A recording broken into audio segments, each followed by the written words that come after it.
కాకినాడ భోగి గణపతి పీఠంలో స్వామివారికి కాంస్య కవచ యజ్ఞం పూర్తయిన సందర్భంగా శ్రీవారి పాదుకలకు 100వ పాద పూజ కార్యక్రమం ఘనంగా నిర్వహించినట్లు పీఠం ఉపాసకులు దూసలపూడి రమణరాజు తెలిపారు. కాకినాడ స్వయంభూ భోగి గణపతి పీఠంలో శనివారం ఉదయం శ్రీవారి భక్తులు వెంకటేశ్వర స్వామి దివ్యపాదాలకు ప్రత్యేక పూజలు చేశారు. 100వ జపయజ్ఞంగా పీఠం నిర్వహించబడింది. పిండి దీపాలు వెలిగించి ఆరాధన చేశారు. గోవింద సంకీర్తనలతో సహస్రనామ పారాయణం జరిపారు.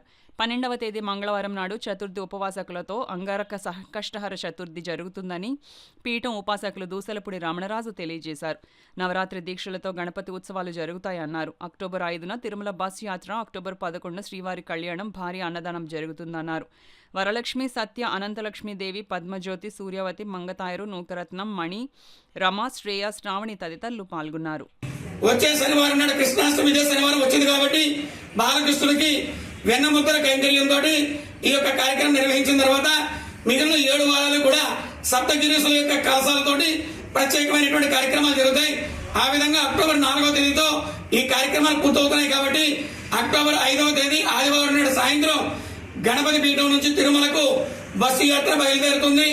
ఆ విధంగా ఆ బస్సు యాత్రలో కార్యక్రమాన్ని ఆ యొక్క సప్తగిరుల మీద కూడా ఈ గణపతి పీఠంలో ప్రతిష్ఠ చేసేటువంటి వెంకటేశ్వర స్వామి విగ్రహాన్ని కాలినడకన 7 కొండల మీద కూడా పూజలు చేసుకుంటూ ఆనంద నిలయాలకు చేరుకుని ఆ విధంగా ముందుగా తలనీలాలు సమర్పించుకుని ఆ తదుపరి శ్రీకాళహస్తి చేరుకుని ఆ విధంగా కనకదుర్గమ్మ వారిని పూజ చేసుకుని గణపతి పీఠానికి వచ్చిన తర్వాత మరి ఆ యొక్క 10వ తేదీన రాత్రి కోల సంబరము, తెల్లవారి 11వ తేదీన శనివారం నాడు ఆ యొక్క బ్రాహ్మీ ముహూర్తంలో శ్రీదేవి భూదేవి సమేత శ్రీ వెంకటేశ్వర స్వామి యొక్క పల్లకి సేవ, కళ్యాణము, అదే రోజున శనివారం నాడు మధ్యాహ్నం భారీ అన్నదాన కార్యక్రమంతో ఈ కార్యక్రమాలు పూర్తవుతా ఉన్నాయి.